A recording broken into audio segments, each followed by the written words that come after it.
Okay, hello, good morning. It's 9:04 where I am.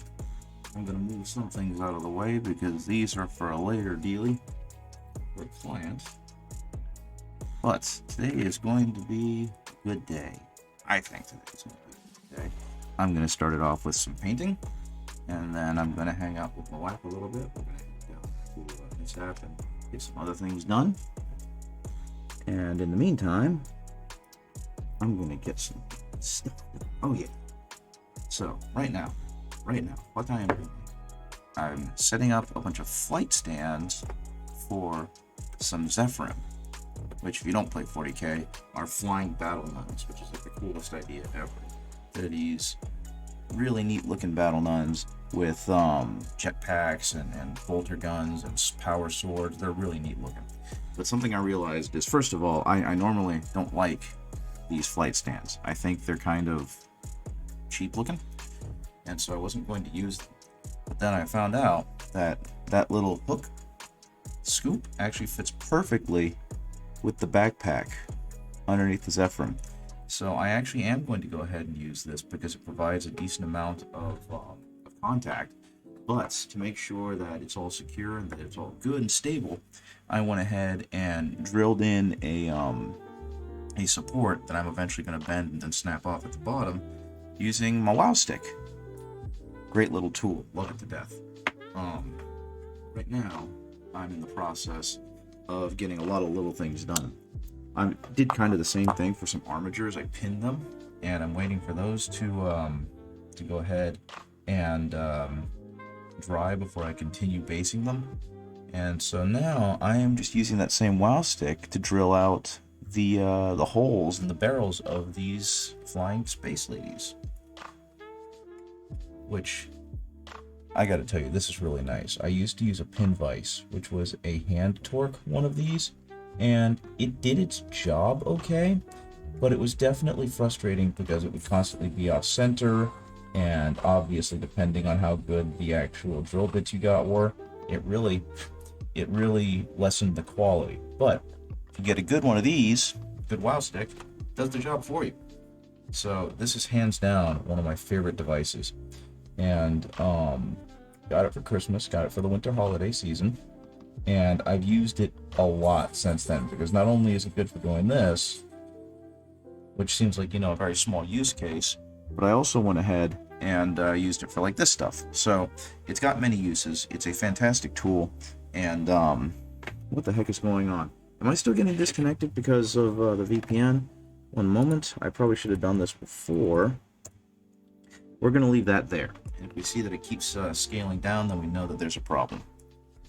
Okay, I need one other thing. Because the only problem that I have with this is that you kind of got to pre-drill the holes. Though that's pretty common across any pin vise. So I'm going to go ahead and just make a little scoop divot. And hopefully, I'm going to be precise enough that this is actually going to work. So send that on there. Make a little scoop divot using my very, very broken, busted, and needs to be replaced hobby knife. And hopefully that little scoop divot will be enough. The best part about this is obviously it's self-drilling. So what I can do is I can place the center in there, twist it around just a bit, and that kind of gives me a pilot hole. So that when I actually start drilling, it's already there. And look at that. That's as perfect as I can get it. Hey Karen, how's it going? I'm having a really good morning. I hope your day has been awesome as well. Right now, I'm working on, not really a commission piece, but when my friend first got me into Warhams, he tried to get his wife into Warhams too. And I don't think it really stuck as well just because she's so busy, but something that he got for her to paint alongside him, just as kind of, good quality time together, was a bunch of Zephyrim. I think they're Zephyrim. The Flying Nun ladies. and so she never got around to finishing them, so he gave them to me to paint on the channel. And so this was one that he assembled, and I went ahead and primed it just because I was excited. Let's up, there we go. And it's just because of in real life stuff, but otherwise in good spirit. How about yourself? Well, I'm sorry to hear that. I hope things get better, because it's never fun to have to deal with real life drama and stress. I'm doing pretty good. I finally got, yeah, Sisters of Battle. These are I don't know how long you've been out of 40K, but they had a range refresh at the end of 8th edition, I think. And so their new models look just absolutely killer. And friend's wife, Soft Servo's wife, got some of these minis to paint, and she got around to assembling like the first one and never really got around to painting them, and that was a couple years ago. So he was just like, well, you've got a YouTube or you've got a Twitch channel, so I'll just give them to you and you can paint them on the Twitch channel. And so I assembled the other 4, and right now I'm waiting for the glue on these bases to dry so that I can attach them to the bases and then go ahead and prime the rest of them. But what was I thinking? My brain died. I've got those armatures. I don't know, I think you saw the armatures that I'm doing for commission. They're essentially done other than waiting for the magnets for the gun arms. And right now I'm waiting for the pins on their feet to dry so I can attach them to bases. The other thing, the reason why I'm having a darn good day is that I've mentioned before I'm really big into one-page rules because I like their minis and I like their rule system. And so I'm part of their Patreon. And as part of their Patreon, they have a painting contest and every month, where if you paint some of their minis from whatever they release that month, you get entered into a competition. People vote on it that are part of the Patreon. And then if you place in the top 3, you get 1.5 kilograms of high quality resin. It's like, I think $50 or $80 worth of resin, which is amazing. And so I went ahead and painted up, and I've bragged about it quite a bit because I really like this paint job. I went ahead and painted this one up because I think it's a really good one. And Soft Servo is trying to, I know, right? It's pretty good. Normally, to get some budget resin, it's like $30 a kilogram, but this is definitely like mini painting or miniature resin, meant for miniatures. That's the word. But so they have their painting competition on their Patreon, and so they posted their painting contest voting, and look who showed up in the thumbnail! Yay! This is the second competition I entered of theirs, and I didn't place in the last one, which I'm fine with because the quality of their painters is astounding. They have a lot of people that should be posting minis more often, but the first time I entered, it was with their plague guy. They have plague demons that are more Myconid based than, you know, death and disease based, and so their version of the Glotkin was this guy. And I'm pretty sure I've shown him off quite a bit because I'm really proud of this paint job. But this one didn't place, which is fine. They originally had it just, you know, print and paint a mini and everyone will vote on their favorites. But recently they had so many options that they split it up into 3 categories. Liquid resin, which is printer resin. So it's, one moment.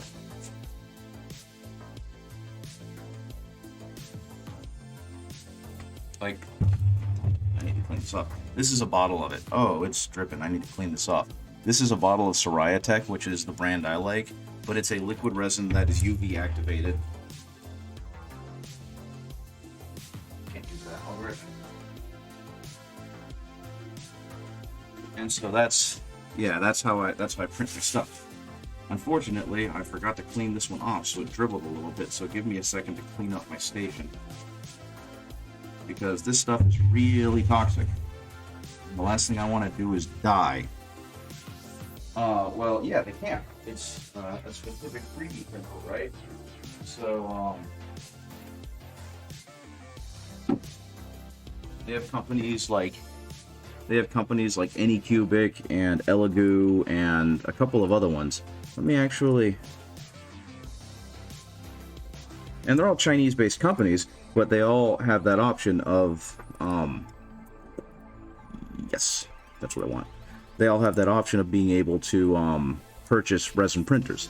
And so they have a little vat. Actually, ooh, the Mono X is really cheap. And if I remember right, the Mono X is a not today.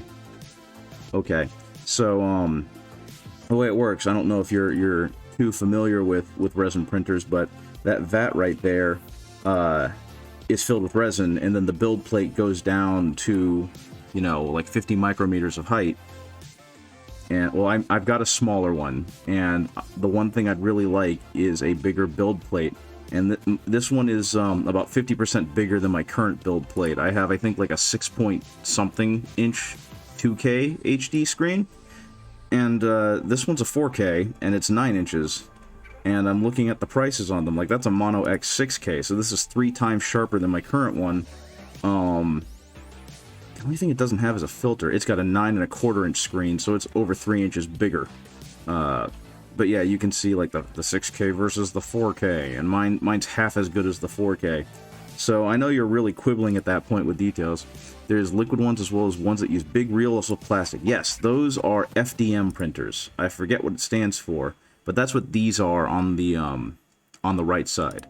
So the resin ones, they use UV curing on slicing layers, right? That kind of form on top of each other, and it hardens because of the UV exposure from the LCD screen. I have an Anycubic Viper. And the Anycubic Viper, what they do is on the spool they have, or on the arm, they have a spool of resin that feeds into the printer head, which then superheats and melts the plastic spool and just kind of places it on top of previous layers and builds up. And so those ones tend to be better for bigger projects. You can't get the same type of detail. The resin printers can go down to like 10 micrometers with the really good ones, and I think the smallest an FDM printer can go is 100 micrometers. I think that's the right. So it's a tenth as detailed, which for bigger projects is perfectly fine, right? You don't need to see that. Is perfectly fine. So like this is a resin 3D print for a client, and you can see it's got some pretty good detail. You can see like the individual fur on it. You can see the ripples in the ram head, and you can tell by my thumb that these are very, very small detailed prints, right? Like the one of Fulgrim that I had that I wasn't super happy with, that one is immensely detailed. And here's like a horse with some legs, and again, you can see that there's an incredible amount of detail there, right? Like it's a very impressive looking. Oh, did one of those details not print properly? Weird. But yeah, you can see that there's a lot of detail, and it's like I showed you before. Like this guy is 3D printed, and I think you can make out the layer lines on him a little bit. No, I guess they got kind of cleaned up by the. A moment, let me find another example. Yeah, like here's a one-page rules Seraphon, and again, incredible detail. These look fantastic, and generally you can see the layer lines on them if you look really close, which is why they're not quite to the level where they're replacing plastic yet. That, and it's a lot more brittle. See, can you see it on there? Like right in there, you can probably see what looks like fingerprinting, and that's the individual layers. That's how small these can go. This one I think was printed at 50 micrometers, so it can go to twice as thin, right? To try and make the layer lines as thin as possible. FDM printers can't do that. So the only example I have of an FDM printer right now is the giant Dr. Livesey I made based on the meme, the Fonk Walk meme. But you can see how considerably. One moment, I'll pull back the camera. Ultra wide. There we go. Yeah, you can see how much bigger he is. And you can clearly see the layer lines on him. This is going to be a joke at some point when I eventually finish painting him and figuring out how to put the circuit board in the base. But just for kicks and giggles, I found this statue of him that was much smaller. I actually printed it at about 3 or 4 times the size. Have you not seen the Dr. Livesey meme? Okay. I need to show you this. Oh, okay, yeah, okay, great.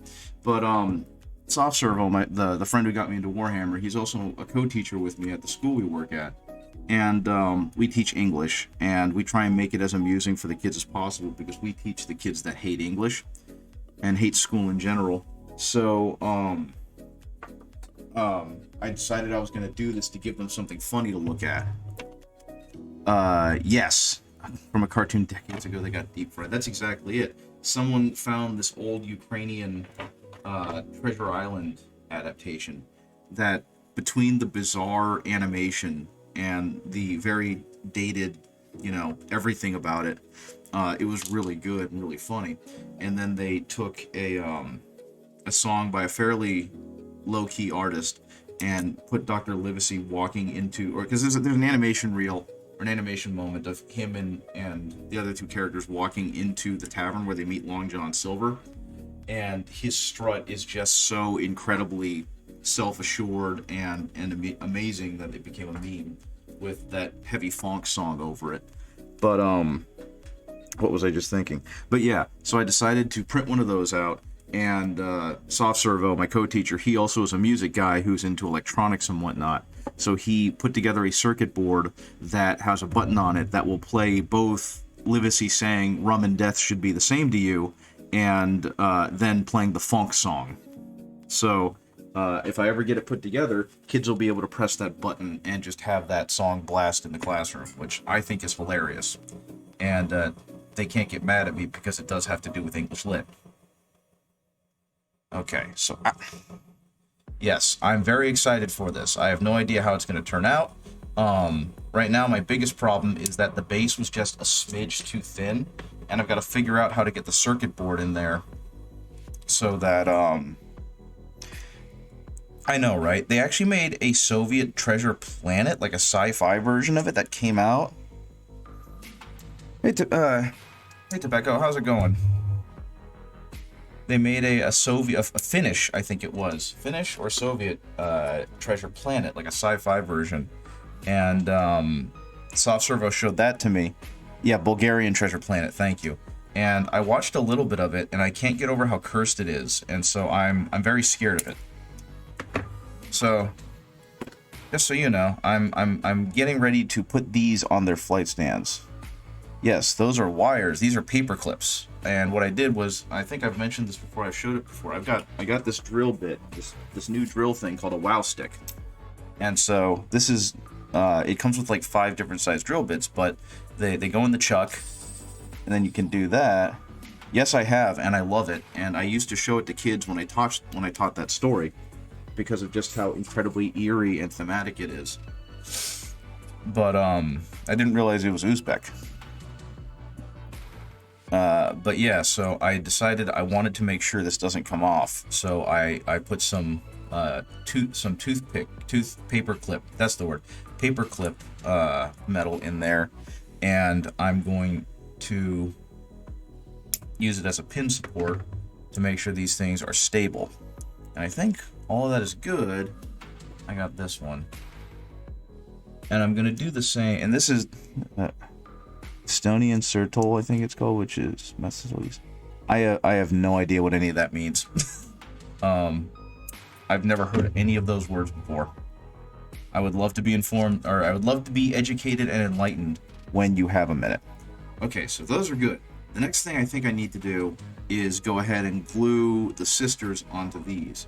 And I'm not sure how I want to do this, because, like, I know that they go in here, but do I want, I don't know. Oh no, help, please. Do I want to use, okay, it's an Estonian folk metal group. That's very neat. And you said, it's called, that's really neat. Okay, so I think I'm going to just use, that fits right? Yeah, I think I'm just going to go ahead and use plastic cement. because I don't trust myself to align the armature wire for these ones. So, time to use some Soraya Tech cement and hope and pray that I'm not wrong with the type of plastic this is. So let's go ahead and put that in there and pray to the machine god that I'm using the right stuff. Well, it seems to have stuck okay. So I'm gonna put that over there and leave it like that because I don't know. I'm scared. I've never messed with a mini this small. I've done other Battle Sisters, but like this contact point is insane. The Soviet Union had problems with Estonia because they could pick up Finnish TV and they were seeing things they weren't supposed to. That's absolutely fair. When you're trying to control information, having free information definitely messes with that. Speaking of, as someone who was born closer to the end of the Cold War and has very limited knowledge of the Cold War because we never got there in history class, and who is also kind of a fairly enthusiastic socialist, I'm also part of r/socialism, and they obviously have much stronger, much more militant beliefs on socialism. It's also why Estonia made a lot of the premier Soviet time advertisements. That would make sense. I see people talking about the Soviet Union very positively on those boards, right? And obviously, I wasn't alive for most of it. You know what I mean? I was born in '87, so my knowledge of the Soviet Union is very secondhand, or tertiary even, and most of it comes from American propaganda. And I don't mean to say that negatively, but just it means I have a very limited scope and understanding of the Soviet Union and what it meant for the people who lived through it. But I see modern day socialists, some, not all, talk about it with incredibly glowing praise. And I'm curious how much of that is just tanky propaganda and how much of that is actually valid from, you know, especially you guys who are much more geographically close to it than I am. So if you don't have any opinion on it, that's fine. We can just end that conversation. But if you guys have anything you'd like to add to explain it to me, I would love to be further enlightened with another perspective. These are neat models, and I really like them.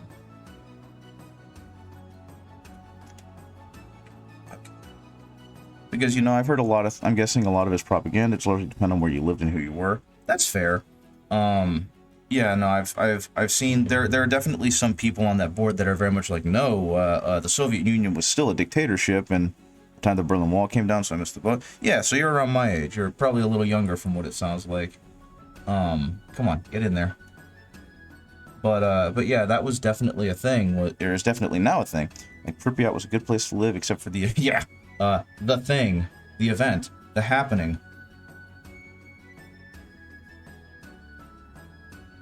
But yeah, I mean, I feel like while I appreciate my education and I appreciate the privilege I had, yeah, I figured you guys were around my age, so you may not have a whole lot more first-hand experience. I also figured that since you're, whoops, oh, there went the purity seal.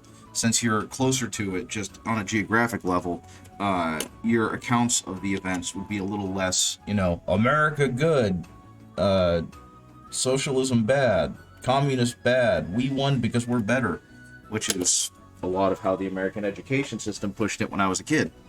Oh no, she's no longer pure. You are correct. Well, I mean, she's got like 8 more on her somewhere, but that one was, I primed this one out of excitement before I realized there was more Greeblies attached to it. And then when I built the rest of them, I figured that the, okay, give me a second. Come on, squeeze out.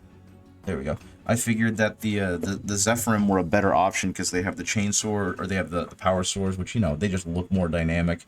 And they're definitely just a better unit because they allow for the frenetic melee that the sisters are good with. And I didn't realize that they had built the captain as a Seraphim, which is meant to be like twin guns. But that's okay. She should be fine. Right now, I just need to figure out a way to scratch off the paint on that nubbin so I can attach her properly. Or I suppose I can just make an exception for her and use super glue. Plastic cement is stuff that can be made at home. That's sprue goo, and yes, it's not super glue though. It's I can't remember the actual like industrial name for it, but I use Tamiya extra thin cement, which contains acetone and butyl acetate. Do not use near heat, sparks, fire, etc. Yeah, this stuff melts the PVC that's used to make these models. So you get an actual like chemical melding of the plastics because it'll melt them at both contact points, and then I'm just going to use this. And so they essentially become inseparable unless you tear the plastic apart, as opposed to being a chemical agent that dries and then through the drying and hardening of the material in the pores holds everything together, which is how super glue works. That's why it works so well on your fingers, is my understanding, is that it's so dang dry, or it like pulls the moisture out of things, that it'll pull the moisture out of your skin and then harden, which is what causes it all to like stick to you. Come on, let's get, no. I'm gonna have to hold her like this for a minute. But from what I understand, especially things like Tamiya, they are definitely a good mix and they're well made and whatnot, but it's essentially an industrial grade PVC acid that you can buy in much greater quantities for much cheaper if you go to a hardware store. Uh-oh, speaking of the super glue doing its job.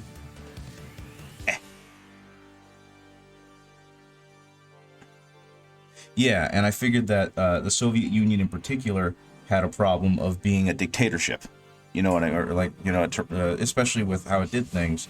And from what I've also seen is that most of them tend to be more Trotskyist and Leninist than Stalinist. So that's kind of what I expected. My actual deep political knowledge of this stuff is very not deep.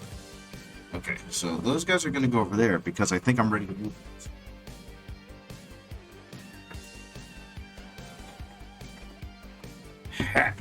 The basis for the armatures.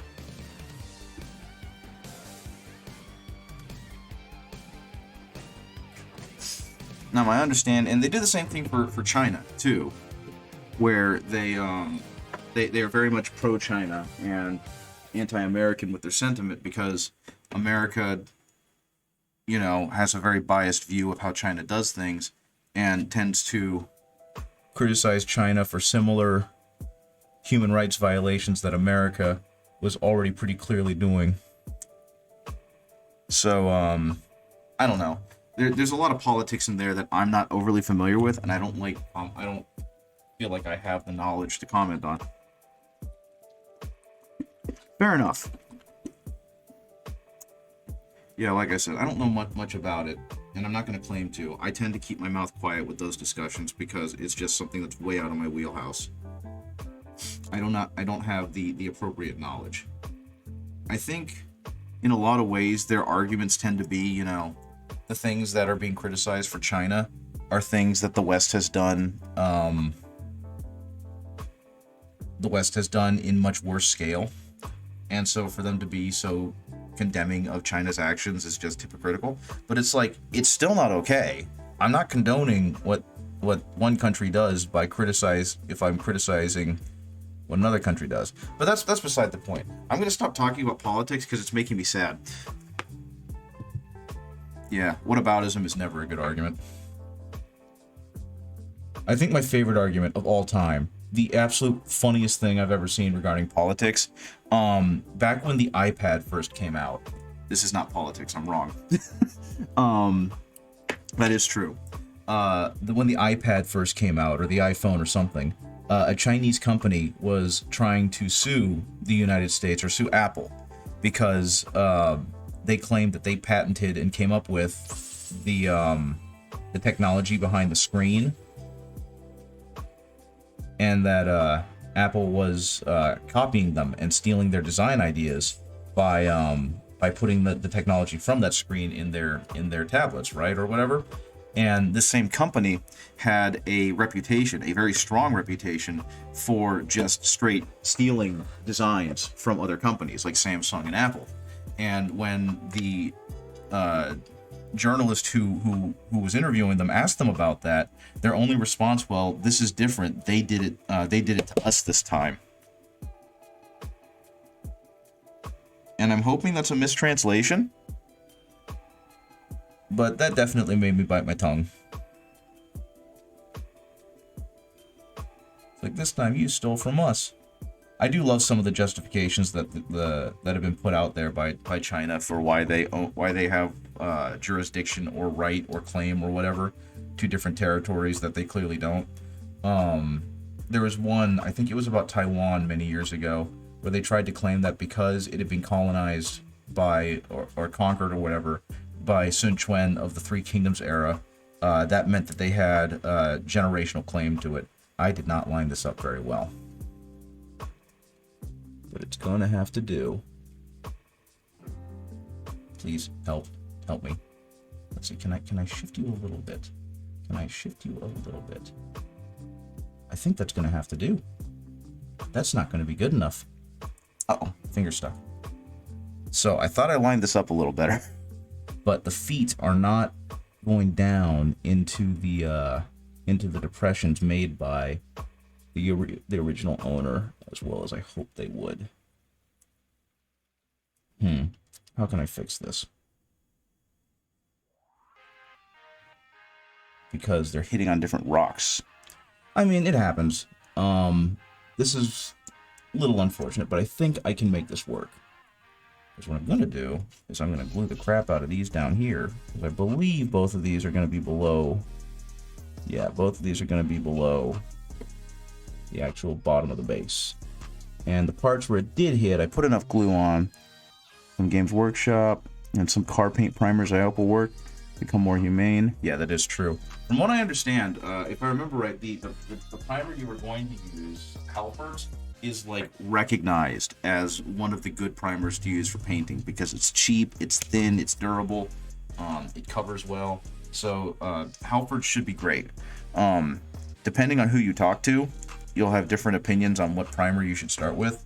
I personally like starting with the black primer because you can always paint up from black, and any place you miss, you can just, that's a shadow, right? Some people will start with white or gray because it provides a more pure coloration of whatever colors you are using.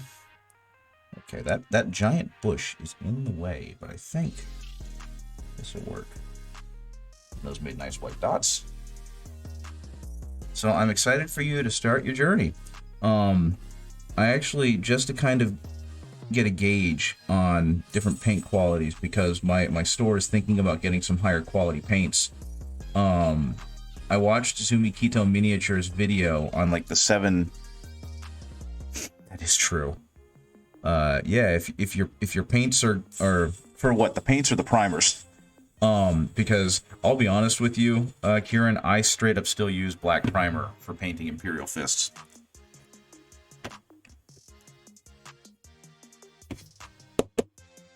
And the reason why is that generally I will zenithal with a white, or a pink and then a white, or a brown and then a white, and then I'll hit it with the yellow.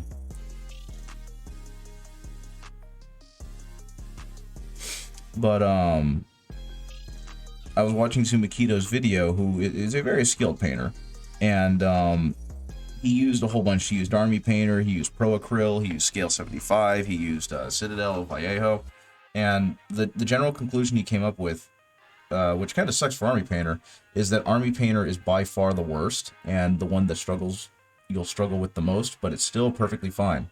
Nope, that's the wrong way. And there's a book of crafts that says different acrylic crafts. The pigment on them is probably going to be too. What am I doing? Where am I going? What's happening? The pigment on them is probably going to be too thick, if you know what I mean. Did I screw this up too? I'm going to be really sad if I screwed this one up too. Because he's kind of half standing on. Did that not going all the way? There we go. He's kind of half standing on the rock there. Now that should be fine, I think. Aha! There we go. But that's why using like apple barrel crafts or whatever, the budget paint crafts, is not necessarily a good thing, because both the medium is of lower quality and the actual paint pigment is usually not very high quality or very dense. And I can actually give you an example of that. Give me a second. One moment, please. Okay. I'm gonna use that. And where'd it go?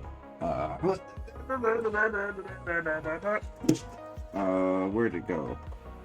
I'm gonna use this because it's a similar color. And I don't think I'll use this. I guess it's close. No, that one's a little too dark. I'll use the okay. So this is I mean, again, you can use pretty much any paint and it'll be serviceable. I've used Apple Barrel paint for things. I've used Army Painter paint for things. I've used Vallejo. I've used Citadel, right? So you can pretty much use any paint and you will be fine. But the biggest issue comes from the difficulty you're giving yourself by using certain paints.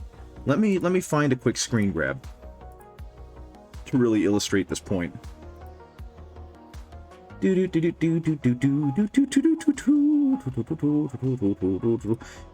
Okay, so like I was saying, Zumikito did a video where he painted a bunch of like squigs. Often guessed numbers. Nope. He painted a bunch of squigs, right? And what he did for them was he didn't say which ones were which. He just named them, or he just put numbers next to them, right? And I'll be honest with you, I can't tell which one's which. They're all fantastic. Is this gonna work? Can I do this, or is the timeline gonna be in the way? It'll be in the way a little bit. Okay. Boom. Save. Warham's photos right there. That can go away. That can go away. Imig. As proud as I am of that, not right now. So here's an example. Zumikito Miniatures is a tremendous painter. He actually got like an honorable mention for Golden Demon with one of his paint jobs. And that's what his stuff looks like, right? He's really talented. And he painted using 7 different paint types, you know, like I was talking about. And it's perfectly fine. I'm great with it, because usually those tangents are really useful and informative. But in this case, he used 7 different types, right? And they and he put that up there to ask people, which one do you think is each one? And he did some surveys, and just to show, like, we have certain preconceived opinions about like Army Painter and about Citadel and whatnot, and the general view is that Army Painter is garbage and that Citadel is overpriced, and you know, things like that. And people struggled. Like most of the time they were able to get like Citadel okay, but by and large they struggled with their paints. And so the point is that with enough patience and technique, you can paint to a high level regardless, right? But the thing is, with like Army Painter and with using something like Apple Barrel paints, so like this is Apple Barrel. This is $2 paint that I bought from Walmart, and it's 60 milliliters. This is Vallejo. This was 3 times as expensive, and it's only 17 mil. And this is Army Painter, which was like $4, and this one is also 18 mil. But so those are the 3 paint qualities we're going to look at today, right? And first, I'm going to go ahead and prime this black because this base is ugly. So give me a second. I need to do priming and stuff anyway, but I think this is important because this helps get rid of, or this helps you understand what exactly you got with the paints that you got. So let's go ahead, prime that black. Get that with a black primer. Get it all over. Dry this off.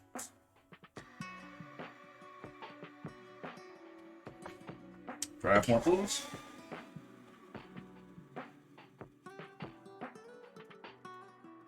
Okay, there's a black primer. There's a black primed base. That's exactly what it's going to look like. It's going to be the same for every one of them. So first thing I'm going to do, and I'm going to be a jerk, and I'm actually just going to put it right on the surface because I don't really care.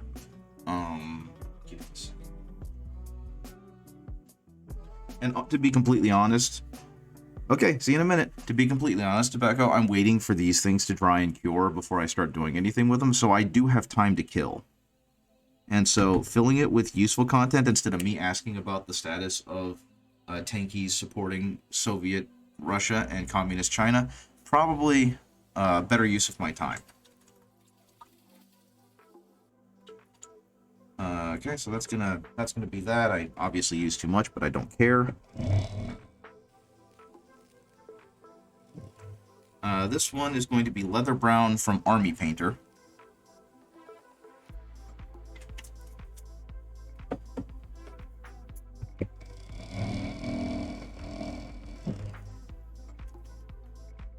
And this one is going to be, I think, also Leather Brown. Yeah, this is Leather Brown from Vallejo. And just so you know, Leather Brown is not Leather Brown is not Leather Brown. The first one was Burnt Umber, but you are going to get some color variation. So let's go ahead and do this. So I'm going to mix a little bit of that Leather Brown, and I'm just going to paint it down here. And the first thing that you see with it is that there's not a lot of great coverage. I know it's on black, but it's very clearly struggling to cover, and that's because the pigment is not very good. It's very thin, and or there's too much of it, and the actual the medium there's too much medium, or it's poor quality medium, and the pigment is too thin. There's not a lot of pigment in there, so you're gonna have to use more paint and more patience and more layers to get it to fully cover on like a dark surface. So let's go ahead and look at Army Painter, right? So Army Painter suffers from kind of that same problem. I know this is a slightly brighter color, but it still gives you an idea, right? Same thing. The pigment is very thin. The medium is also too much of it, or the medium's too cheap. Now let's see Vallejo, right? Let's look at Vallejo. And you can see already Vallejo is covering so much better, right? And that's because Vallejo uses a denser pigment and also uses a higher quality medium, so it covers a whole lot better than either Army Painter or cheap craft paint. So that's typically why people will argue you should use Army Painter, you should use Citadel, and Citadel too. Citadel does a great job of coverage too. They just charge 50% more. So again, apple barrel paints, cheap Walmart craft paint, you're going to need more layers to cover it because the pigment is very thin, and the medium there's either too much or it's very cheap. I don't know which because I'm not that technically proficient. Army Painter, same problem. Medium's very thin, pigment is very thin, medium's very cheap, and you end up needing more layers to cover it. And Vallejo, or in other cases Citadel, much thicker pigment, much better medium, leads to much clearer coverage. That's after 2 layers for each one of them. So again, you can get pretty good success with any paint you use. You just have to have the right technique for using them, right? The right technique and the right patience. If I were to try and use Army Painter or cheap acrylic paints in the same way that I use Vallejo, I would struggle because they're not meant to be used the same way. They don't have the same quality behind them. But hopefully that helps. That's the only reason I would suggest you don't get the cheap craft paint stuff, because the quality of the paint is considerably lower. It's like the difference between getting a burger from a fast food joint versus getting a burger from a mom and pop shop that makes burgers. Okay. This is going to go over here. I don't actually need this. Wait, no, I think I'll use it. I'm going to get some more primer in my brush. Citadel's great. Like I said, Citadel's great. It's just slightly overpriced. Whoops. I will say, be careful with the pots. Like, make sure that you clean them regularly, because the pots have a habit of getting chunky layers of dried paint on them, and then they don't seal properly, and then more of that paint dries. But like I said, you can get amazing results with Citadel. It's a good paint. In fact, like I said, it's Zumakito, so you're gonna do well regardless his paint jobs are gonna look great regardless, right? But Let me see if I can find. Let's put that picture back up. So, to give you an example, like I said, with enough patience, with enough skill, that the number 7 is Army Painter, and number 3 is Citadel, and number 2 is Vallejo.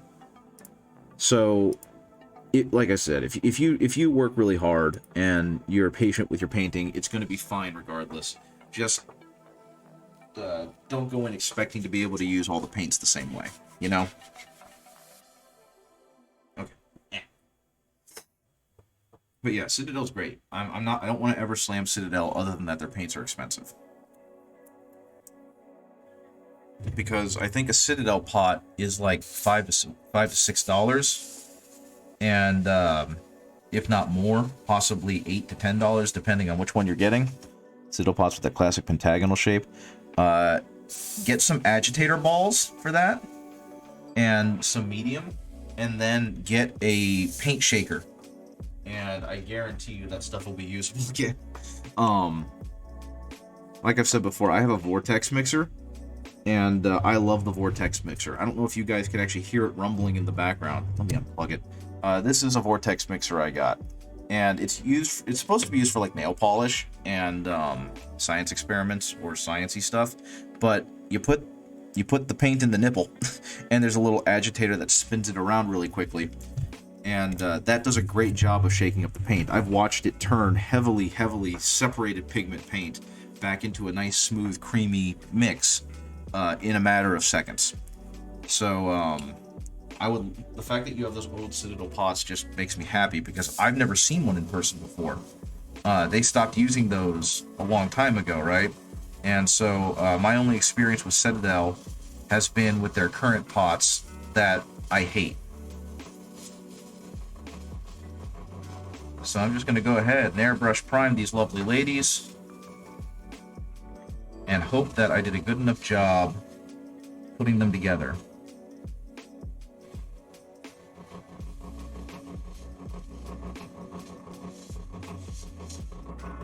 They're packed away right now, but I'll try it. That's really cool.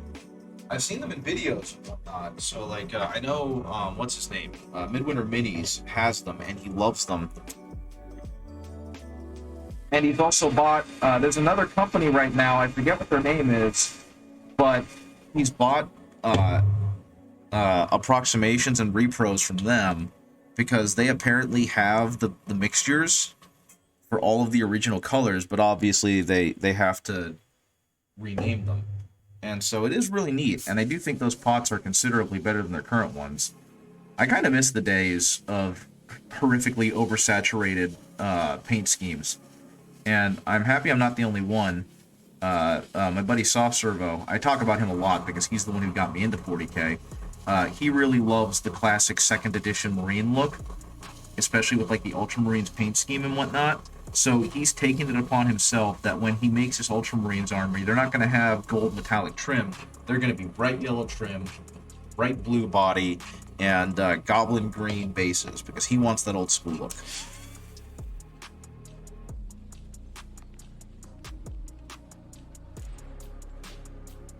Which I think is fantastic. Yeah, exactly. I love that paint style too. I'd love to be able to replicate it, and at some point I'm going to give it a shot. But right now, I've already got my Imperial Fists in that grimdark style, so I'm just going to keep up with that.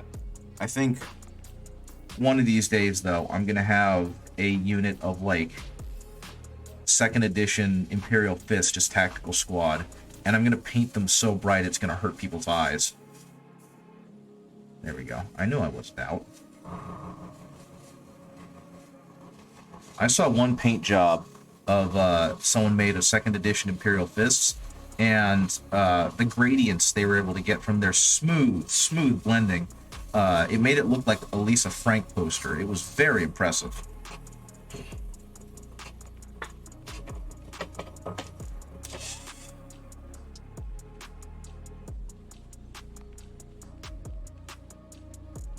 I think what's going to make that the funniest, though, is that he has a modern Primaris Marnius Kalgar. Good afternoon, Borak. How's it going? It's like 10 o'clock for me, which means I actually probably should get going soon. But I'm having a pretty darn good day. I'm painting up some Seraphim for a friend. because he realized he and his wife were never going to get to it. So he's letting me do it. Asked her about the color scheme. It's a very not Sisters color scheme. And so I'm excited to get started on it because it's one that I've wanted to paint but would probably not have chosen on my own. And hopefully the job I did pinning this woman onto her flight stand and pinning the flight stand onto her base is going to work out fine. And I showed this to Kieran since he got here. Wait a moment. Did I do a good enough job on this? It's, wait, yeah, it's going to get sampled. I showed this to Kieran since he got here first, and I was excited about it, but as I've mentioned before, I'm a really big fan of one-page rules, and so I'm on their Patreon, and on their Patreon they have a painting contest, and so every month they release a new range of minis for their armies, and then they offer a painting contest. If you paint it and you submit it within the time, then they give you a you enter a painting contest, they give you an award, blah blah blah blah, right? They usually have a post that's like, hey, the painting contest is live, go ahead and vote. And this month I ended up on the front, and so I'm really excited about that because, you know, amateur painter who's trying to get better at this, and I'm good enough to get this recognition, so yay me. But if I win, which I don't know if I'm going to, because their single model entries were A, really good, and B, many. If I get top 3, I get 1.5 kilograms of printer resin for free. I'm kind of sad because they had one entry into like their big display models, their Titan models, and so anyone else who entered, if 2 other people entered, they would have just automatically gotten the resin. So I should have done that. Oh, speaking of, I don't think you guys have seen this, and I know I'm just kind of advertising for one-page rules right now, but I honestly think their minis are worth supporting, and so is their game. They have, they do, you know, Grimdark Future, which is Warhammer with the licensing ripped off, and they have their lust demons, right? And their lust demons are supposed to be their Slaanesh demons. But instead of going like overtly sexual with the Slaanesh demons, the lust demons, they went a more serpentine route, which, you know, matches more like the lair that corrupted Fulgrim, and just the general theme being a whole lot less overtly sexual and a lot more like the animal that's associated with them, which I think is really cool. And so the Titan, their big Keeper of Secrets style Titan, is, first of all, it's enormous, and second of all, it's really freaking cool. This is their Lust Soul Avatar, I think is what they called it. But this is what's supposed to replace their like Keepers of Secrets style model. And I wasn't gonna play Slaanesh, but now I'm really tempted to play Slaanesh. Because I know I want to make an Emperor's Children army, and it just holds that maybe I should go ahead and add some Slaanesh demons into that army in the form of the Lust demons. But I mean, look at that model. That's a freaking cool model. But yeah, so at first I was like, why are they doing serpents? I guess serpents are sensual, yada yada. And then I remembered in Fulgrim, when he first finds the cursed blade that turns him, it's the planet of Laren. And the Lair people were half serpentine people who had like snake lower bodies and like 4 appendages, and it just made me realize, oh, it's because they were Slaanesh that they became serpentine, and that's why one-page rules went with this. So yeah, their models are just so good, and they look so good. So give me a second, I'll be right back. I'm gonna go ahead and clean the primer out of my airbrush so I can put in some pale sand and hit all these lovely ladies with a Zenithal Prime. There is enough in there to get back in the I'm gonna get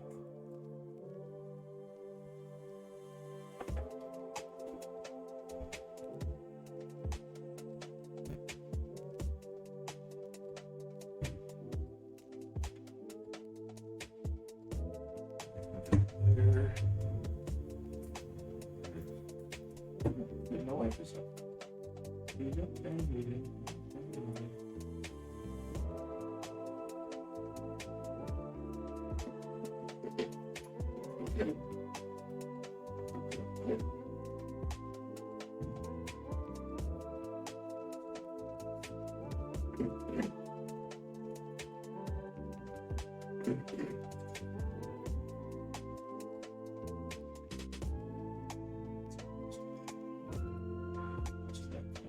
Okay,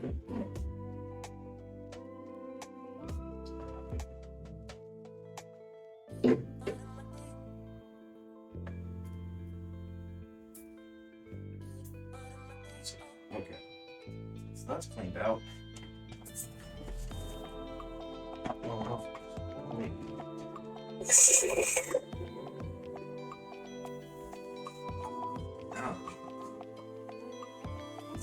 Yep, that's well cleaned out. Okay, next thing. Something I always liked as an idea is a lot of the times you see people are like actually no. Do I want to prime these with Zenith? I think I will, but I think I'm going to do this a different way. I'm going to prime them like a slap chop. So here's what's going to happen. They're going to get a priming with the with a gray, and then they're going to get a priming with a white. So I'm going to need to clean it out one more time. But hopefully it's not going to be as intense because I'm not going to need as much. Get a little bit of that gray. Get a little bit of paint thinner.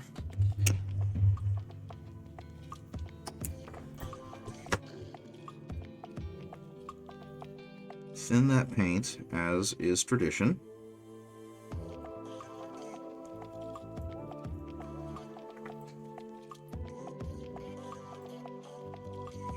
And now, these guys are all going to get a very, very thin coat of gray to act as a primer, or to act as a zenithal. This is a very blue-gray. Yep, we're just going to hit it all. Get all the details. Get as much of it as I can. Make it nice and pretty. And actually, I don't even think I need that. I can just roll onto them like so. And just kind of get a nice thin zenithal going.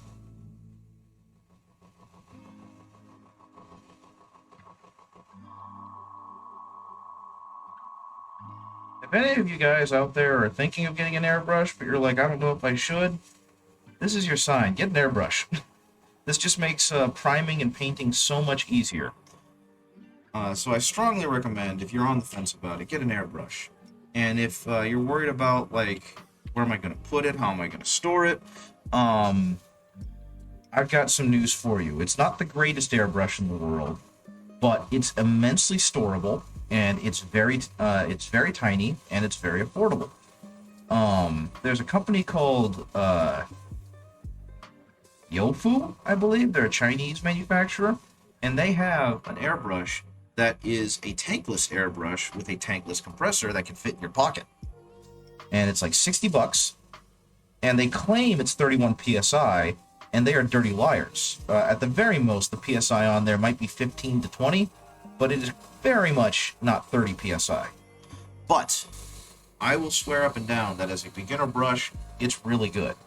I'm actually, just for kicks and giggles actually, so I can clean out this airbrush a little later, I'll actually go ahead and pull that out real quick. Hopefully the compressor will still have a charge.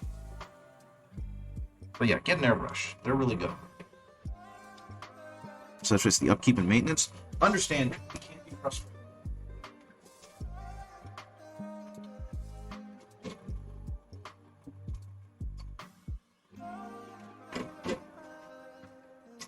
I'll touch on that in a second, Kieran, because it's not as bad as you would expect. Like, it seems like it's going to be a lot, but it's really not.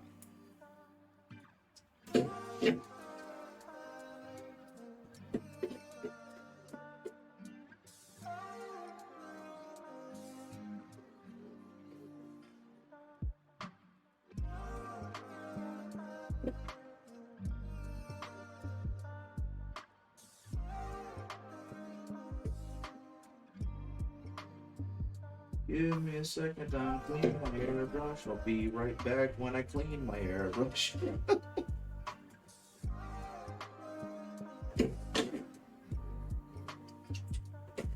Man, Vallejo pigment is just of such high quality. That was a very interesting clean out.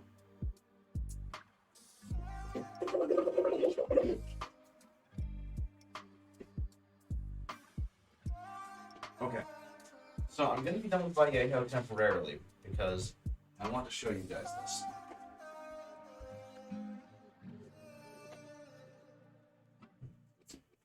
So, this thing right here. And the tube that comes with it. That right there. That was a $60 airbrush. And it is called a Youfu, which is, I guess, like I said, the Chinese manufacturer of it, I guess, or the Chinese license, or whatever. Again, not the greatest airbrush in the world. It's good enough to get you started. The one big complaint I have about the airbrush is that the feeder tube is so dang tiny. So when you open up the pot, which I hope will open, there it goes. Screw it in here. It's got the little rubber gasket, and there you go. All this time I've been here troubleshooting why the... That's terrifying. That seems like a really, really big scene. But yeah, the feeder tube in here, very tight, right? The feeder pot, because for example, look at the size of the pot in the Badger 105, much bigger, right? But it's still perfectly usable. Don't get me wrong, it's still perfectly usable. You accidentally exported a high poly model with a low poly. Oh my goodness, yeah, that'll do it. Why does this kitten weigh so much? It's being held by a pro wrestler. But yeah, so this thing, it's a USB charged power or brain. I promise I can brain. A USB compressor. So all you've really got to do is take the hose and then screw it into both sides and turn on the compressor, and you have compressed air to play with. Give me a second. I don't get to play with this much. Yeah, I can understand that. I was having that problem when I was trying to print some models recently. It was like, one of your models doesn't have supports. And I was looking around frantically to try and find the model. And it turned out it was a head that had just gotten stuck in a torso. Okay, Lefty Lucy. Come on, Lefty Lucy, righty tighty. I know these things. I have a master's degree, for God's sakes. Okay. So, there you go. That's it. Now, the entire thing is attached. And so I got this 4-foot long tube. I got this thing here, and all I gotta do, hit the button, turns on, and now I have an incredibly weak air pressure, but it's gonna be good enough for what I'm doing. So I'm not actually gonna use my Vallejo white because that stuff is too good for this world. Instead, I'm gonna be a cheapskate. I'm gonna use some Apple Barrel acrylic white. You remember that talk I just had about cheap pigments and whatnot? Well, this is the perfect opportunity to use a cheap paint. So we're going to put a little bit in here. I actually don't need a lot because I'm only going to use Zenithal. Get yourself some airbrush thinner.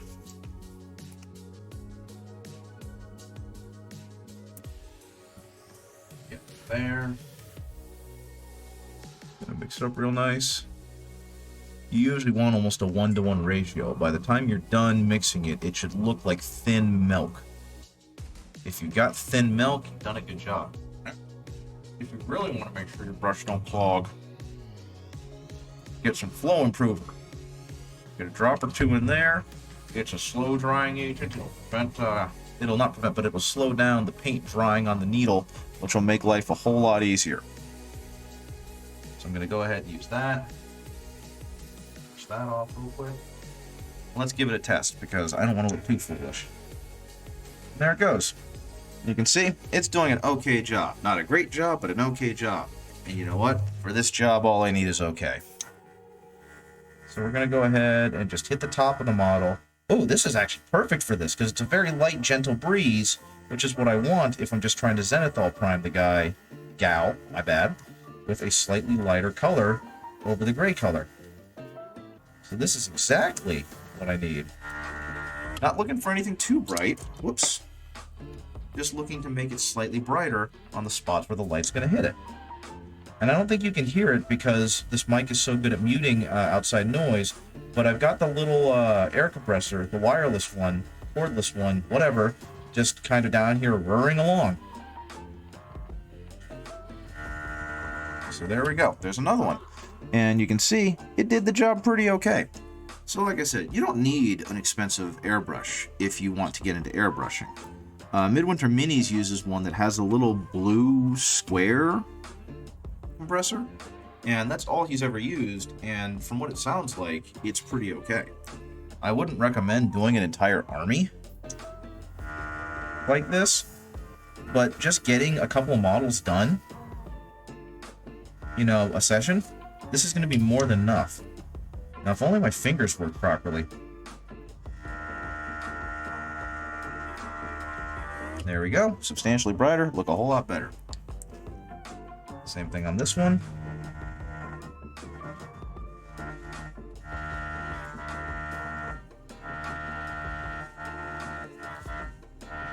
Like I said, the biggest problem with this is because of the weaker air pressure, you've got to be very, very kind of delicate with how you're spraying the paint on.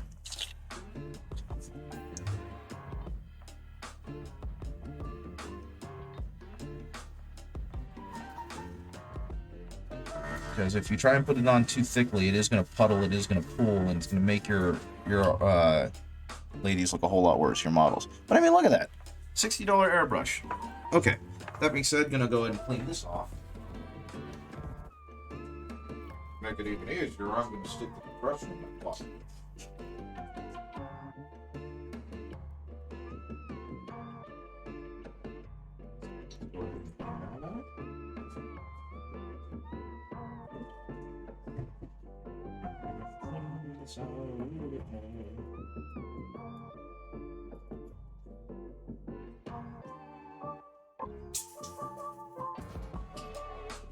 Take this off because it's nice and clean now. Well, alcohol I just used to clean it. Now I'm going to clean out the stem.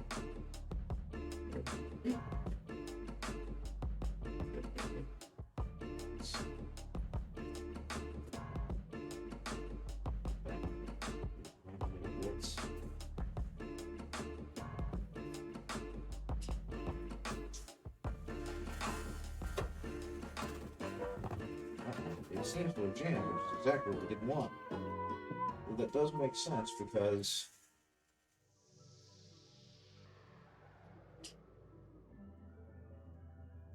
yep, it did exactly what I thought it was going to do. And I guess that's kind of the beauty of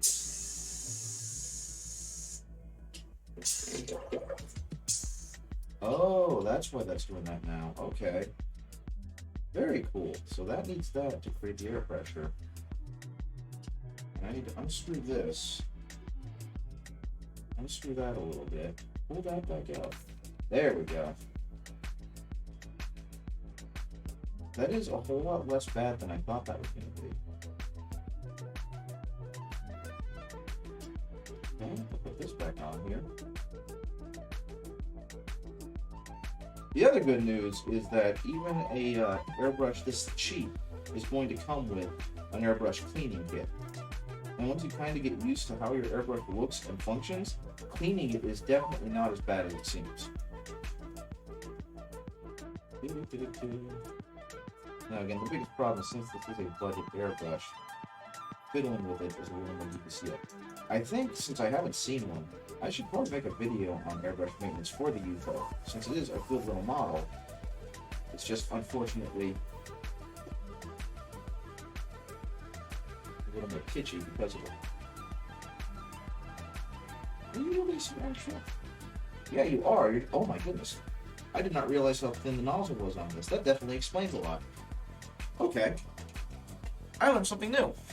I learned something new and good. So, the needle on this thing is just very, very thin. And so that's part of why it takes so long for this darn thing to finish spraying out. But it actually is doing exactly what it's supposed to do. So, the one big issue with the UFO that I find is that, give me a second, let me get a brush. There we go. Is that the actual reservoir for cleaning it is right here. And unfortunately, that doesn't give you a whole lot of room to actually get in there and clean out the needle. So, cleaning it's a little more difficult. You unscrew the back part, which is perfectly fine. Unscrew the chuck holding it in place. Pull the needle out. And then you got to do whatever cleaning you got to do with a paper towel. And unfortunately, because of how it's built, you really can't get in here too well. I think they actually included a cleaning kit for that. So, it probably is just my own ignorance. But, you know, this part unscrews. And I think you can take this bit out, and that allows you to clean it better. But I'm really impressed with the ingenuity of this model. I'll be completely honest with you. As I play around with it more, and as I get a better understanding of just airbrushing in general, I gotta say, this thing has been exceeding my expectations after I initially had way too many expectations for it, and then kind of tempered them. And now that I have a much more realistic perspective, this is a good airbrush. I'm really impressed with it. And to give you an idea, I haven't touched this compressor in months. I have not charged it. I have not done anything with it for what feels like months. It might only have been a couple weeks, but I honestly don't remember the last time I used it. And it works. The battery's going. It's still got a good charge. You saw me just prime those guys. It does its job, and that's all I can ask of an airbrush that, you know, with all the parts is, I don't know, half the price, a third of the price of getting an airbrush and a compressor. The only other things you're really going to need to spend money on are some good airbrush thinner, which Vallejo has a perfect airbrush thinner, and potentially some flow improver. Other than that, have a jug to wash it out. You know what I mean? I cut open an old kitty litter plastic jug and rinsed it out really good, and I've been using that as kind of a paint reservoir or a water reservoir for over a year now. But yeah, if you were thinking about getting an airbrush, and you don't want to spend a lot of money, I cannot recommend this one enough. Just don't expect it to be magic, and you will be fine.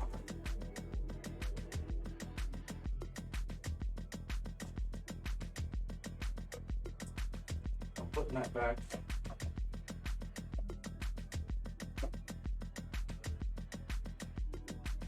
And I think that's probably enough time for these boys. Waha. What else can I do with these lads? Well, I'm really happy with how that Zenithal Prime came out, because she's got a really good gradient of black to gray to white. And so these are going to end up looking really good when I finally paint them. Now, obviously, if I was using better quality paints, if I were using better quality primers, this would have turned out a whole lot creamier. But for the purposes that it's being used for, it's going to look really good. Oh, they're gonna. I don't speak very highly of myself very often, but for my level or my skill level of painting, they're going to look fan-freaking-tastic. I love the Sisters of Battle. I bought them when I was much newer to painting, and those ones look great. So I can only imagine that with a better skill level and whatnot, that these ones are going to look absolutely fantastic. And I think I've talked about it before. I'm pretty hard on myself when it comes to wanting to do certain things with painting. But, you know, you don't have to be a great painter to have great paints. One more. Give me a second. Like, this lady. This lady was painted really early in my painting career, I'll call it, right? This was right after the Indomitus box, which was like my second big box of models. And I painted her while I had free time at work during the pandemic, right? And you can't tell me that's not a good paint job. It's perfect for tabletop. It's good enough that someone can look at it and go, wow, that's a really good paint job. But there's obvious room for improvement if you really want to have that room for improvement. But if you don't, who cares? It looks fantastic. So I do want to keep emphasizing this, because I feel like I kind of get lost in my own criticisms. But don't let your insecurities about your painting stop you from painting. Right? It's going to look good. They're going to be 4 feet away from you most of the time. And no one's going to be up close being like, well, it looks like your shading wasn't fantastic. People are going to be excited to see painted models. Everyone has a different thing they bring to the models, and so people want to see what other people do with them, right? And so, like, I'm probably going to strip these down and paint them in the style of my friend's wife's paints, because, to be honest, One Page Rules came out with Battle Sisters, and I think they're awesome, so I want my entire army to look like that. But also, it'll give me a chance to make them look even better for my own edification. But I guarantee you there aren't a lot of people that would be mad to have this in their army, other than, you know, the color palette. but the paint job's fine. So enjoy painting, have a lot of fun doing the things you're doing, and just enjoy your hobby, man. That's my big thing. Okay, what am I doing with these guys? I hope they are secured into their bases. I'm really happy with this base, by the way. I'm learning how to base, like I'm still not very good at it. And this is the first one I've done for a client, and I think it looks pretty heckin' good, if I say so myself. This one was done by the client, and I really kind of like the contrast between the two, because they still both read as being wooded and in the forest, but just with a little bit of different, you know, of a take on it. Now eventually, these parts are going to get magnets on them, and I'll repaint them black, and that's going to look fantastic. I don't think there's anything else I can do with these guys until then. But I'm really digging this color scheme now that I'm done with it. And I showed it to the client, and he's in love with it too. So everything's turned out pretty heckin' good. That being said, though, it's 10:20. I told my wife that I was only going to be down here for the morning, and then I was going to be done. And I think that's about it. I think I'm good to go. Thank you guys for joining me. I really do appreciate it. Thanks for sharing in my joy and excitement about, you know, getting on that advertisement. And I hope you guys have a great rest of the day. What else am I thinking? Yeah, paint, have fun, do the things you love to do, and all that good stuff. I'll come up with some kind of great tagline at the end to encourage you guys to be awesome with your painting. Have a good one, and bye-bye.